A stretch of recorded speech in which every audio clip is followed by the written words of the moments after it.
True Roman bread for true Romans. So you've seen the argument on both ends of the spectrum. The realistic combat enthusiasts scoff at games and movies for their inaccurate depiction of actual swordplay, and then obviously the video game enthusiasts, they look at the duelists and other, modern depiction of medieval combat, and they look at it and they scoff. Oh, that looks bad. That doesn't look amazing. So there's two arguments to be had here. Now myself, I'm not an expert on HEMA, on historical European martial arts, but I've dabbled. I've done it for around 3 years now, so I kind of gripped the basics. But I also come from a development standpoint. I am a video game developer first and foremost. So I know this video might upset some people. They will disagree with me keenly. But at the end of the day, I can only tell you guys what is my perspective on it and why I believe realistic combat has nothing to do with video game combat. It never will. Unfortunately, never will. Now, I know you're going to say, hey, but there are games like Hellish Quart, which is phenomenal, that it uses realistic combat. But that is not true. That is not true. Hellish Quart and games in that vein, they use techniques. They use style of weapons that are rooted in the old manuals and in old techniques. That is true. They do use that. There's stances, parries, swords interact, but they do not depict actual realistic combat because they're incredibly slow. And this kind of exposes the seed of discord on why these two things are entirely incompatible. But first, let's cover our basics. Let's talk about video game combat, to kind of find its DNA, and then we'll move on to the realistic combat. So for this small demo, I'm going to be using a regular sword, what is also known as a long sword. You've seen these things, right? The handle fits two hands, they're fairly light, they're very agile. So I'm just going to use that to kind of show you guys what are the bones of a video game attack. So first thing is that in video games, readability is everything. Understanding an enemy and its intention and when the attack is going to come is paramount. Otherwise, it's confusing and frustrating. So, a video game attack, let's say it's comprised of 3 stages. Sometimes there are 4, sometimes there are 5, but most of the time, let's go with the rules of 3. First one is anticipation. Also, in video game format, one attack begins and ends to an idle pose, which is effectively the position the character is at its idle. So there's a lot of constraints here. So with that in mind, let's see how that works.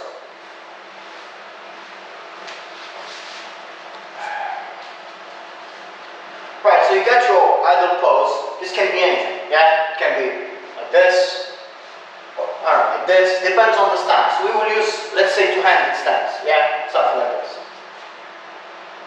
Right, so that's your idle pose. Means that the attack must depart from this position and return here. The anticipation is the actual wind-up. This tells the player that the attack is coming. I cannot go like in HEMA and do a straight jab to the neck, because you wouldn't see it coming. That would be frustrating, right? So you do a wind-up. Right? You announce the attack, the anticipation, first step. The wind-up can be long, can be short, depending on if the attack is a light one or a heavy one. You need to communicate with the wind-up how impactful that attack is going to be. This is incredibly important as well. And then there is the delivery. And in most cases, delivery is quick, it's swift, because it is connected to the rhythm. The moment you see the wind-up, you press the block, you press the parry, whatever the attack must come and the player expects it, so it needs to happen quickly. So from here, do the wind up, and then the right. A simple diagonal attack. Nothing too fancy, right? So from here,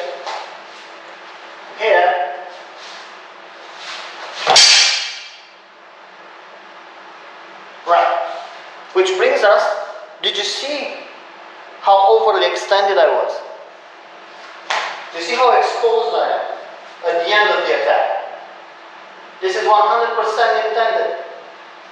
And this does not happen in real life.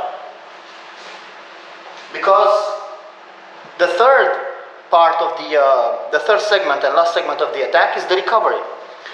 And the recovery is a point where the player or the enemy is exposed.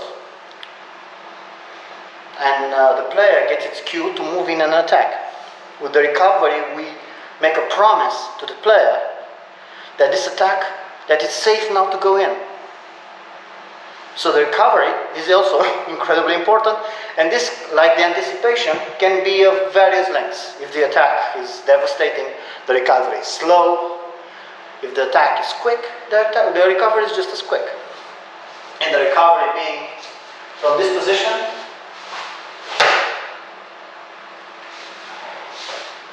so whatever I do, so I expose myself to the attacks, and when I do the recovery, and I go back to my idol, I cannot throw my sword around, so it doesn't look like a false attack. I can't do this.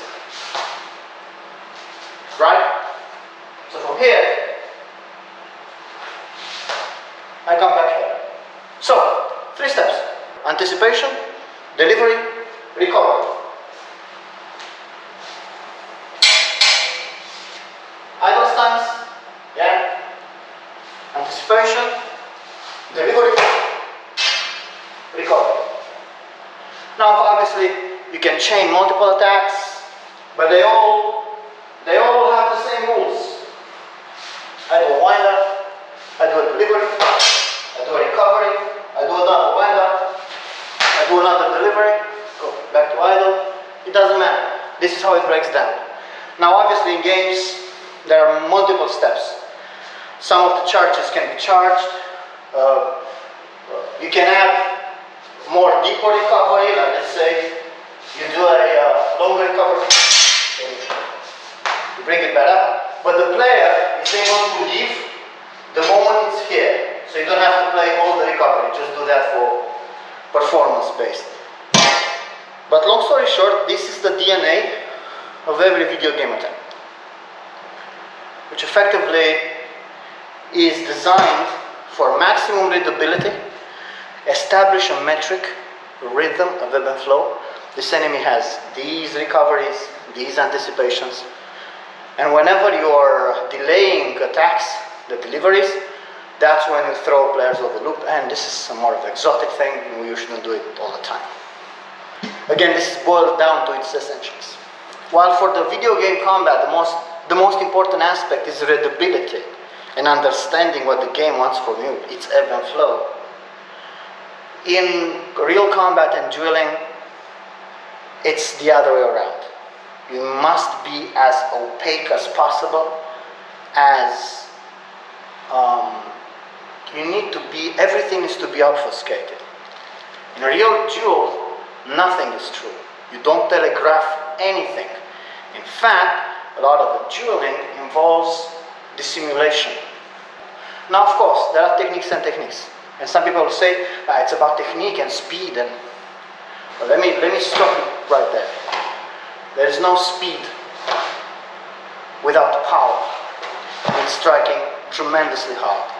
Second thing, your brain will not be able to react to it in time. Even my grandmother can swing this thing faster than you can think to ox it and then go into it to stab. She's gonna swing this baby, as fast as you can blink it. Your brain cannot comprehend. So in fact, in real combat, what you do is you anticipate movement based on where the sword is, and you never parry the sword, and also since this is not a video game, in real combat you need to attack and protect yourself at the same time. So you don't actually block attacks. If an attack comes to you, you don't block with it with the sword.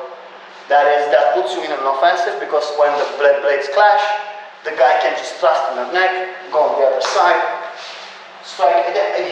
Yes, and I don't want to talk about dueling, but I would say that in Hema and dueling, with these basic swords, basic ones, you never attack directly.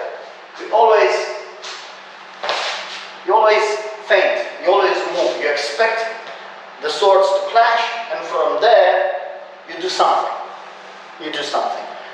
So that's one thing. The second thing is movement. You will never see duelists engaged in any stance that presents its full body. You will never, because in video games you get people just kind of standing like this, and they're exposed to much of it. They have power, cool stances. In real combat you don't do that, because you expose a lot of yourself. You need to be sideways. The sword, aside of the manuscripts, La Posta del Donna, the gate, all this stuff, it goes out the window whenever you're fighting actually when you want to touch him. Because again, in fighting, there is only one rule. You need to put the metal end in that other guy, and that the same guy has the same idea. So it's all a matter of who does it first and how you protect yourself from an afterblow. Because in combat, it doesn't matter who struck first. The important thing is that you don't get struck back. Incredibly challenging, right? So you have to limit your exposure to being hit. I can't swing the whole way. I need to keep the blade in front of me angled so I get protected. That's how it works. See? Right, stuff like this, going into attack, from an attack to a protective stance, where effectively you don't trade anything. You launched a zero anticipation attack that translates into a defensive stance. This can't happen in a video game, because that's unfair, right? From here, so I do the stab, see? And from here, I can do whatever. So, another thing I want to talk about real combat, how different from video games, is that in most video games, most likely third-person action, locomotion is burned into the actual movement, which means you cannot move and attack like in Mordhau. Let's do this. Again, this is not realism. But some games, Western games, first person mostly, you can move separate from your strikes. You're just swinging your sword, and the game sort of says, yeah, you've done that swing, you struck that guy. Obviously this is not realistic, because in order to actually hit with the sword, you need tremendous power, you need edge alignment. If it's just a bit to the side, the attack is wildly ineffective. So you can throw these things out the window. So whenever you want to do damage to someone, actually touching and to break through their guard, you need to strike hard, decisively, swift. You can't follow through because you get exposed. Even the hardest attack, most you can do is this, and still be able to very low, very thin, go in. So movement in most video games is burned into the attacks, which means whenever you're attacking, you're doing a step. You attack, go in, step. Attack again, step. Attack again, step. That's how it works. When you're attacking, you're advancing. So, here, right, attack, you attack, you attack. Right, you take a step, each time you attack. Sometimes you take more. I don't know. If you're doing a heavy attack, you can take multiple steps. I don't know, you do something crazy like whatever. But 360. Right. You don't see this shit in real life because obviously. This is incredibly long and very well telegraphed. You will never surprise anybody with any fancy shit, because they're going to be there, ready to stab you. By the time it takes me to dodge an attack, let's say I want to do a horizontal. Yeah, so I'm here, I expect the guy coming, and I try to get fancy. Yeah, I move the sword here, and I do a dodge and a swipe. See, shit like this looks cool, but you're not going to hit anybody because it's easy to duck. Yeah, but also the moment I turn, a guy staying like this, boom, I'm out. The movement is baked in your attacks. Another thing that you'll see in real combat is that people are hopping. That doesn't look cool, I know, all this bunny hopping. Why are you hopping? Why are you doing this? Because like in boxing, other martial arts, you cannot commit to movement. Because the moment I go in, third of a second, I'm going to be committing. That is enough for anybody. So, you don't commit to movement. So you can jump in and out. That is the reason. You get pretty much a bit of a hopping movement to always have your opponent guessing, see where you go in, where you go out. You have to do that. Some people fight stationary, but you need to be able to spring in any direction very quickly. And more than this, it's also a question of range. When you're deciding a thrust, you're thrusting like this, just one step in, because that's all you can afford. You go in, bam. But you see, this is me limiting my movement. A better thrust would be this. Obviously, much more ground cover. You have your own metrics, you have to respect them. In video games, it feels good to take the step and then do an attack. It communicates power. But that is not realistic. In order to get that power, you need to step as you go. Example, you go in as you start. Yeah? In video games, that does not look or feel as good as stepping and then attacking. Like this.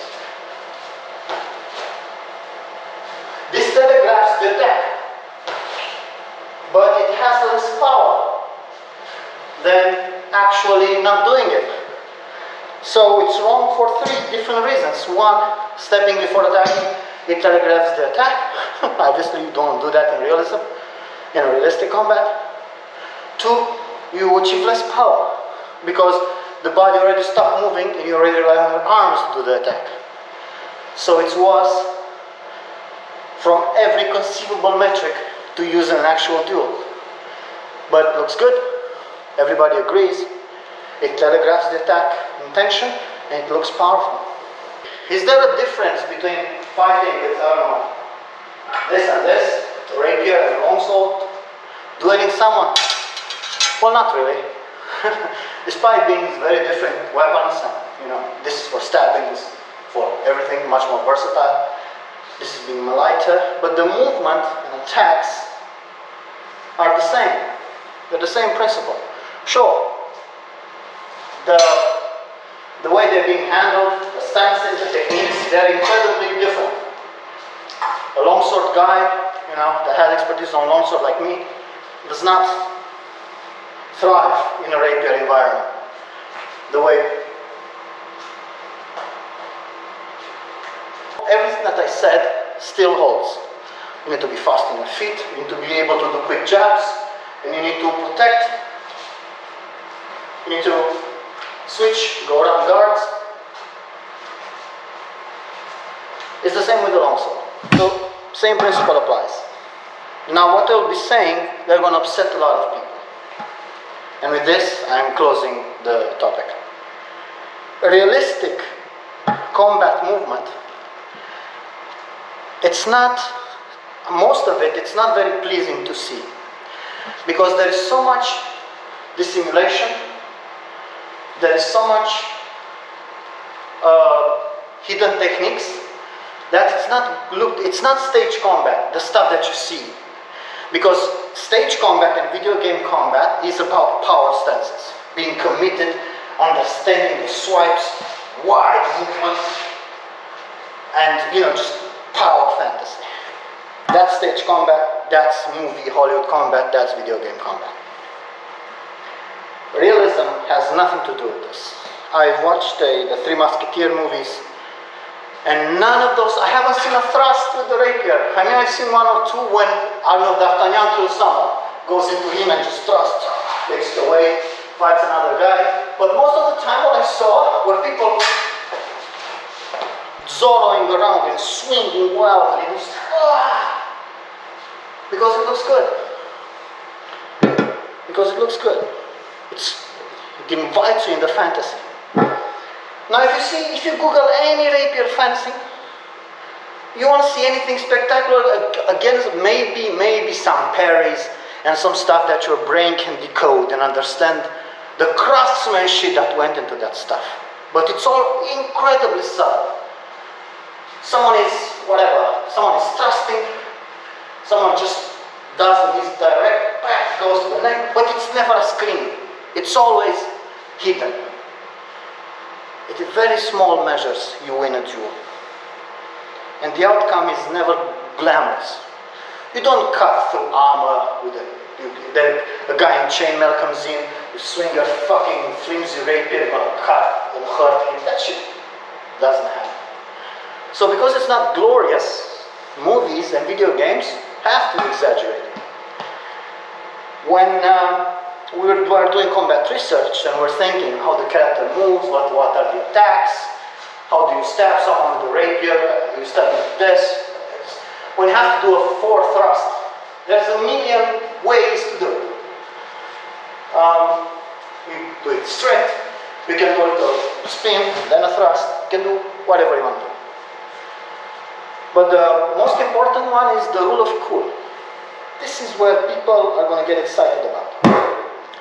And whenever I proposed HEMA, realistic stuff, they were very poorly received, much to my dismay. And I know the HEMA people are going to hate me and flame me for this, but this is true. I tested this many times. And the rule of cool and the badassery and the power fantasy and the feeling of being in control and indomitable, that's gonna trump every time. The cool, witcher, spinny, make twisty, make flurry, make dojo type of gameplay, swordplay, it's going to prevail. But whenever I'm trying to push for these things, I need to ask myself, do I push these? Does the product really need these things? Is this important? Is this helping immersion as much as I would like? Because yes, as I mentioned, not once, but quite a few times, when I thought I was pushing for immersion with certain realistic medieval, they look completely strange and alien to the people, and in fact, they said like, wow, that looks goofy.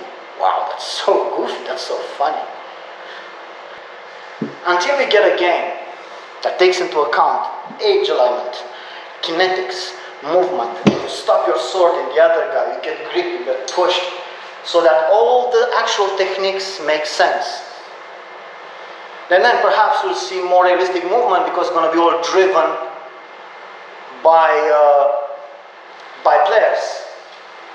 But until that sort of things happen, where your opponent is completely opaque and you do not know what's going to happen, we will rely on telegraphing attacks as clear as possible. Because this is the surefire way for players to get enjoyment, to increase their mastery, and create a pattern for every enemy. And this will allow them to thrive. Do you imagine playing a game, any third-person action game, like God of War, whichever, Elden Ring, where every opponent, even if they look the same, They have completely different fighting styles, different attacks. And now they're quick, now they're slow, they're a bit to the left, they're a bit to the right. Everybody fights differently. And not only they're fighting differently, they don't telegraph their attacks at all. Carving through many of them will be a pain. Always expecting the unexpected. The unexpected is frustrating.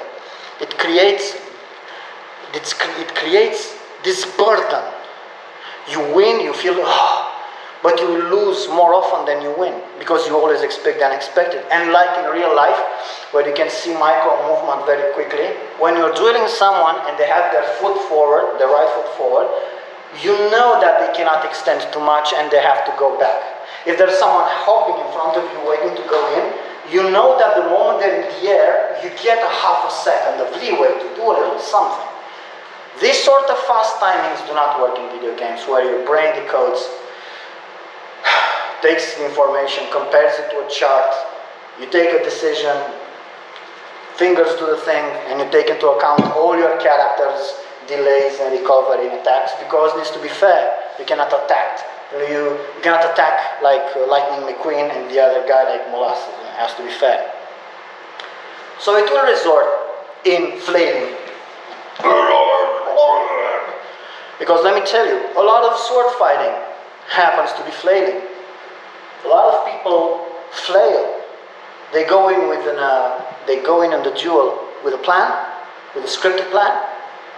The moment the first two swings do not go according to plan, you're in La La Land, brother. You need to extricate, attack. Are you going to how did you attack? Are you going to expose yourself? You're going to flail around trying to find a way out and somehow still dodge and hit that guy. Sure, a lot of the cool sword fighting that you see online by actual HEMA practitioners, not Hollywood, relies on these highlights where the attacks are clean. You know, guy comes in, attacks, guy blocks with the back and whatever, stabs at the same time. And they're like, oh my god. Yes, but those are very rare. Some of the stuff happened to me where during the fight, divining the future. I know exactly what the other person is going to do before they do it. And it happens exactly as I think.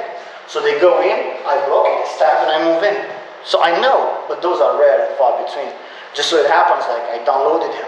Next bout, I'm gonna get my ass kicked because I failed to read his intentions and act correctly upon them. Okay, so this has been dragged a bit longer than I expected. It's been a while since I've done these things, and I have this operation on my back, man. I thought it's gonna give me more trouble, but yeah, the doctor told me I should be good. But yeah, long story short, realistic combat is not nice to look at. It's not well telegraphed and does not build into the power fantasy. It's hard to reconcile these two paradigms. I don't know, I'll try to make more time to do these things. I can talk about weapons and video games forever now, so if you guys want me to do more of these sort of gameplay, melee stuff, just tell me. Now 100% be on top, I'll try to find time.